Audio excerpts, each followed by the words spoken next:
Kaitai, isang Japanese word na ang ibig sabihin ay demolition o pagbaklas ng mga lumang bahay at structures.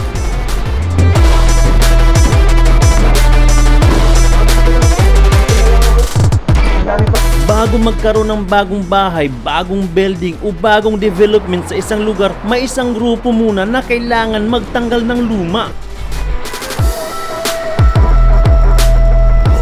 Ngayong araw, sasamahan natin sila mula umaga hanggang matapos ang trabaho. Makikita natin kung paano talaga ang isang araw bilang isang Kaitai worker dito sa Japan.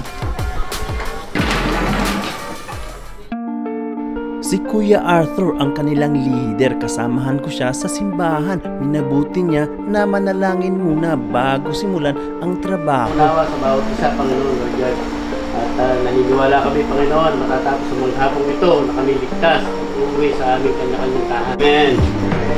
O, ngayon, sa umaga, ngayon, ingatan lang, lahat ng akit sa bubong, mag-ingat, safety first tayo. Hindi po pwede yung helmet, huwag kakalimutan,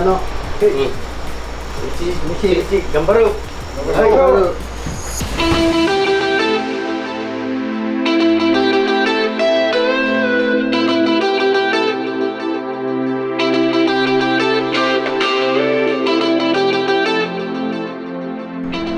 Umaga pa lang, maiging tinatali ni Kuya ang sheet sa paligid ng Kaitai Gemba. Ang tawag dito ay Yojo sheet at malaking tulong ito para mapigilan ang pagkalat ng mga alikabok at maliit na debris habang binabaklas ang bahay. Napaka-importante nito lalo na't nasa tabi lang ang kalsada at maraming establishments.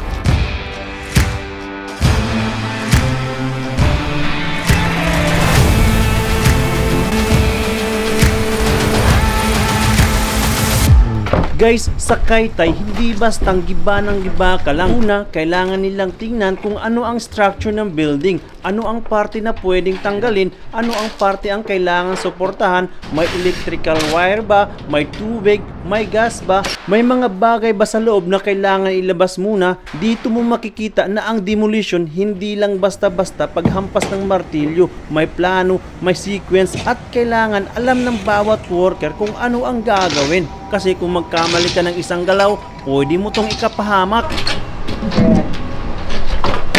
Hala! Yun. Go, man! Kuya, anong gagawin dito? Gigibayin lahat to. Gibain? Balik ko niya, balik 3 bahay yan eh. 3 bahay? O, isa. Isa. Ngayon. Tapos ito, yung lugar natin, ito, 10th floor to. Tikutso naman to, bakal. Ah. Ito, ang gigibanan nito, yombo na, yombo. Ah, ito. Gigiba. Yung sa inyo, mga kahoy lang muna. Ito kasi, sa Biyernes kasi papasok na yung backhoe. Ah, bako dito. Yung backhoe. So, kailangan ano So, yan? kailangan magiba ito para makapwesto yung backhoe. Para backhoe na gigiba niya, para mabilis. Ayun sa inyo, mga ano lang muna. Oo, ito lang muna. Mga kahoy. Muna to, oo. Sa Biyernes. Sa Biyernes. pangalawa, papasok ko ng backhoe. Ikaw pa rin yung nagbabako? Ako pa rin magbabako si niyan. Kuya. Ako pa rin All magbabako around niyan. pala. So sa inyo, yung pinakaunang ginagawa pag sa bahay, sa taas. Sa taas muna. Taas muna. Pero kung maluwang naman, yombo na kagad. Mm. Backhoe na kagad ang kumakagat yan. Kaso walang pwesto. Walang pwesto, di ba? Talagang ano? Nakita mo naman, karsada kagad, di ba? Kasada agad eh, wala kang... Daanan pa ng tao. Oo, delikado din. Delikado. Mm-hmm. Kaya kailangan, lagyan muna ng pwesto yung backhoe bago pasok. Grabe guys, kahit may ano, may bubong, ang init. Basang-basa na ako. No. Pawis, oh. Basang-basa na si Kuya. Paano pa kaya yan doon, no? Bibilad ka pa ron, no? Bibilad ka pa doon. Ah, Nasa grabe. lilim ka na nga, mainit na. Di Oo. lalo na dito, Nay. Oo, grabe. Kaya talagang ganyan. Alikabok pa. Kailangan talaga lakas ng katawan. Lakas ng katawan. So ayun guys, punta tayo dito sa trabuhan talaga nila Kuya. Yan. Kahoy ito. Kaya hindi ka mag-iingat, talagang wala, mahuhulog ka. Kita nyo pa dito yung ano, monorail Tokyo, nasa city talaga sila. Tingnan mo.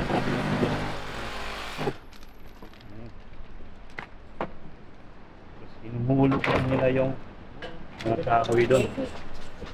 Tapos, diyan yung station, train station. Kaya talagang maingat talaga. Maglalagay ka ng ganyan yung puti. Para yung alikabok, mga pako, hindi mahuhulog kasi maraming mga tao doon sa baba. Ayan. Oy! Oy! Okay ka lang dyan? Ayos! Ilang years ka na dito, kuya? Ganitong trabaho? 8 years. Yan Years sila lahat. Lahat? Una, trainees, 3 years. Tapos, magpa 5 years ng SSW. SSW ka pala? 8 years na lahat, no? Okay lang yung trabaho. Mabigat. Mabigat. Mabigat. Taga saan ka ba sa atin? Sa Tarlac. Tarlac. May asawa? Oo. May asawa. Para sa pamilya. Para sa pamilya. Ah, Japan. Japan pa more.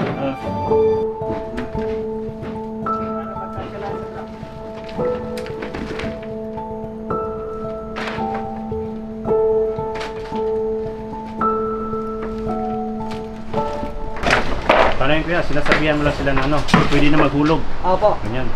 Pwede na maghulog kasi medyo kailangan dito kasi matataas saka malalapad. Ayun, ayun. Tapos, doon, yung mga gumi doon, ito maliliit. Oo. Para mamaya, marami yung may isakay, may labas. Para dire-diretso yung ano, trabaho. So isang araw, isang ganito, dump truck. Oo, possible. Ah, Yan may ano. Anigay? yan may, ano, may pako kung magkamali ka dyan, no?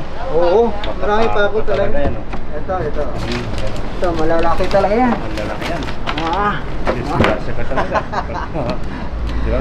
Dobleng ingat malaki talaga pa. yan. Solid. Ayan, kuya. Baro. Ang dala ng ano. Ang bara. So far, ano, yung Dito? trabaho, okay lang naman. Kumusta? Okay lang. Enjoy. Okay lang. Mabigat, pero Mabigat. mabigat. Iniisip ko na lang, nag-gym ako. Ayun na lang, no? Para Oo. i-enjoy nyo lang. Kumusta yung mga kasama sa trabaho? Okay. So, ngayon guys, break time. Break time ng tropa. Oh, Ayan, break time. Ayan, break time. Thank you, Thank you. Thank you, John Senpai. Thank you. Tadakimasu. Kaya mga gantong ano, structure, mga ilang araw tatrabahuin? Pagka meron ng kikay o yombo, mga wala lang yan. Mga 2, 3 araw lang to. Tatlo. Oo. Nagsimula kayo, anong, Simula kami, Dalawa. mga 1 linggo na ngayon, no?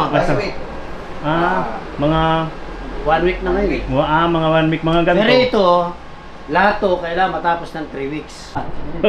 Mga ilang ilang damit mong? 4. 4 damit. Alas 10, pagpapalit, alas 12, alauna, alas 3. So, tapos pang uwi mo. Talagang, so, ayan.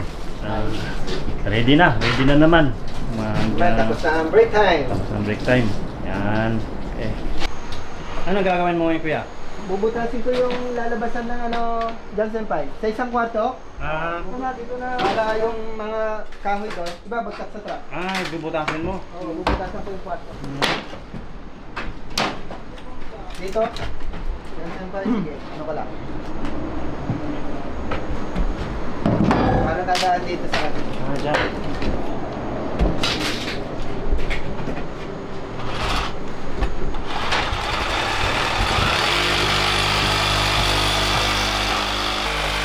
Guys, isa sa pinakamahirap sa Kaitai work ay ang environment kapag nagbabaklas ng lumang building. Natural na napakaraming alikabok. Kaya kailangan ng proper protection at dust control. Pero itong kasama ko si Kuya, grabe, baliwala ang alikabok. Tulak ko na John Senpai. Okay.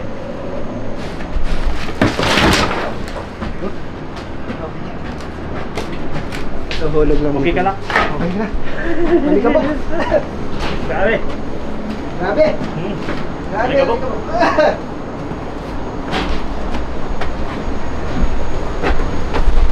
So, kailangan itong buntasin para Para yung kahoy dito na ano nila, hilera na sa truck.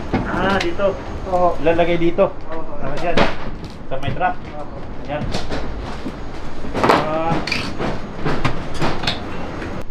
So, grabe guys. yung alikabok, baliwala yung alikabok. Grabe, kailangan ng resistensya. Ako kailangan ko ng mask. Oo, sige lang. Oo, yan o. Oo. Sanay na si kuya. Isa sa mga napansin ko dito guys ay ang pag-spray ng tubig mismo sa trabahoan. Kaya bakit may tubig? Malikabok! Para mawala yung alikabok. Oo, at tayo magpagalitan. Ayan. Dahil pilipag yan, ako napakalikabok. Inaano ko yung towel ko sa ulo para medyo sususi, malamig. Medyo malamig. Oo, sobrang init kasi. Init. Ito yung pang ano ba? Pantibabal? Pambabad. Pambabad sa ulo. Para init. Sobrang init. Tapos ginagano mo sa ulo. Pag hindi kasi sobrang init eh. Ayan.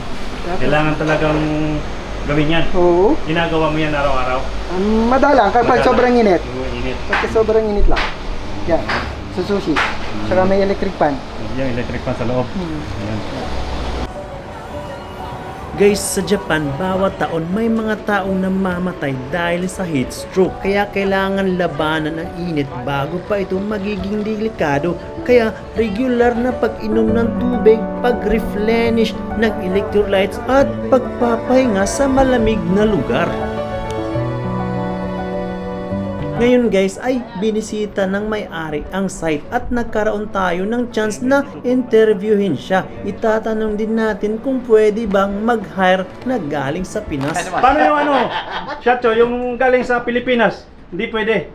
Sa ngayon hindi pa tayo kumuha ng galing Pilipinas kasi medyo malit pa lang tayo, nagpaparigit pa lang tayo sa bunot. Oh. Siguro next year malaki na tayo. Ayan, pwede na tayo mag-invite ng galing Pilipinas. Yung mga trainee, Yung ganyan. mga training ganyan, magsisimula na tayong gano'n.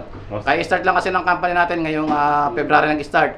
Pero sa awan ng Diyos, marami pumapasok ang trabaho at kailangan ko ng maraming tao rin. Sa ngayon, mga nandito lamang sa Japan ang ating ini-invite na mag-bito, mag-part-time sa atin.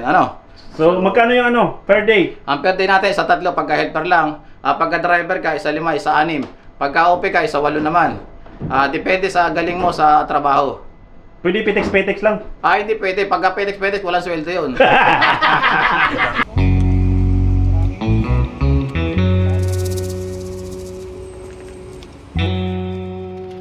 Yan lang sa'yo ngayon, kuya? Yan lang. Yan lang. Pampahaban buhay mga pwede.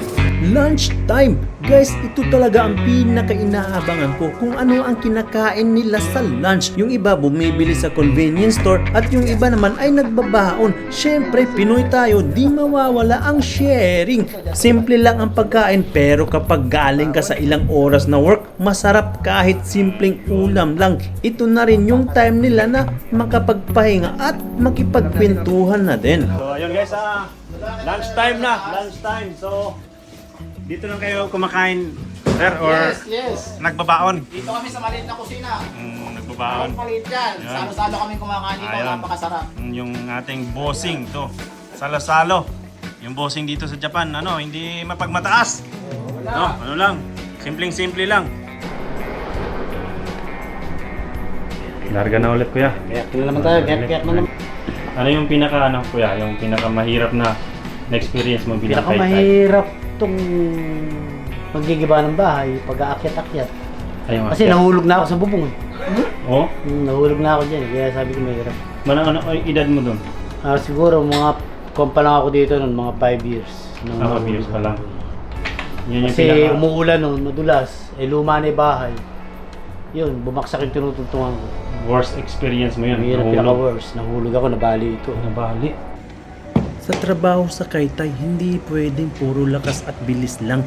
Bawat araw may mabigat na materyales, bakal, konkrit, alikabok at mga machinery na kailangan pag-ingatan. Huwag magmadali, huwag magbaka sakali dahil sa gemba, isang maling galaw lang pwedeng mauwi sa aksidente.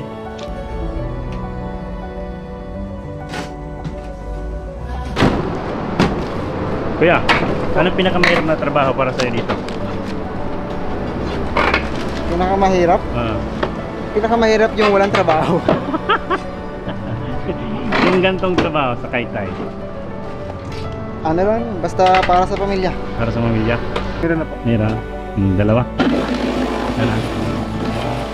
Nasa Pinas. Makikita niyo. So guys, sa mga may pamilya dyan, kita niyo ano yung sitwasyon ng mga atay dito sa Japan. Basang-basa sa ulan. Tirik yung araw. Yan, si Kuya, basang-basa. Trabaho pa rin. Trabaho pa rin, no? Gumbaros ka na yun eh.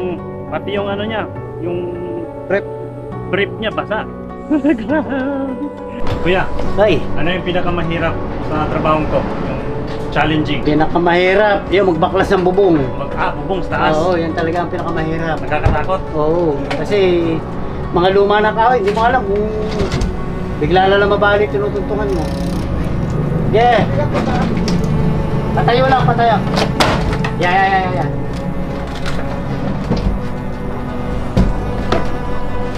Okay. Yo, arigato. Eh,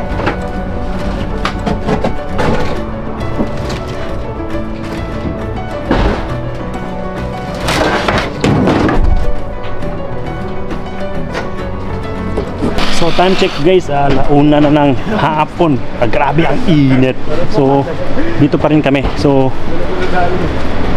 kita nyo si Bossing. Yan umaakyat. Ayan o. Talagang siya yung bossing, siya pa yung trabahante. Walang hands on siya. Walang arte-arte. So dito siya.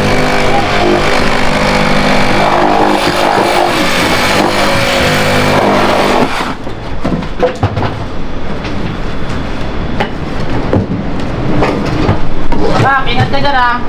Oh.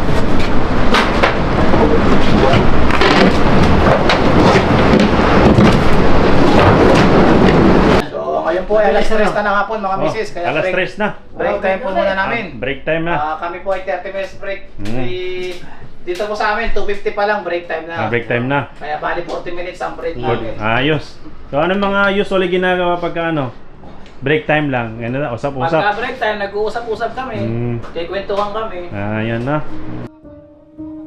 Kapag nakikita natin ang isang magandang bagong bahay o bagong building, hindi natin madalas naiisip kung ano ang nangyari bago ito maitayo. Pero minsan, may lumang structure munang kailangang mawala. At dito pumapasok ang Kaitai workers. Sila ang isa sa mga unang bahagi ng proseso. Binibigyan nila ng bagong simula ang isang lugar.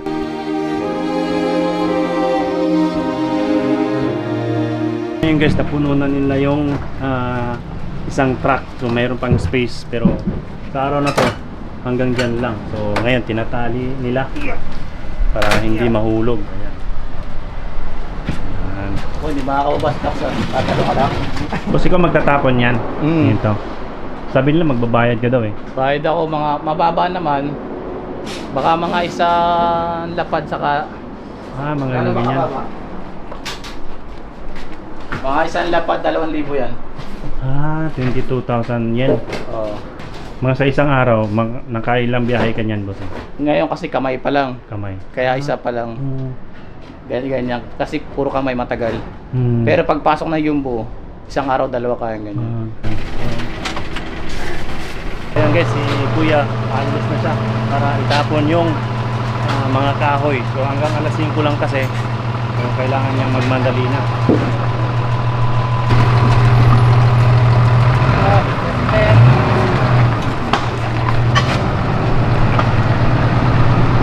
So yun guys, 4:50 na ng hapon. So alas 5 yung tapos ng trabaho nila.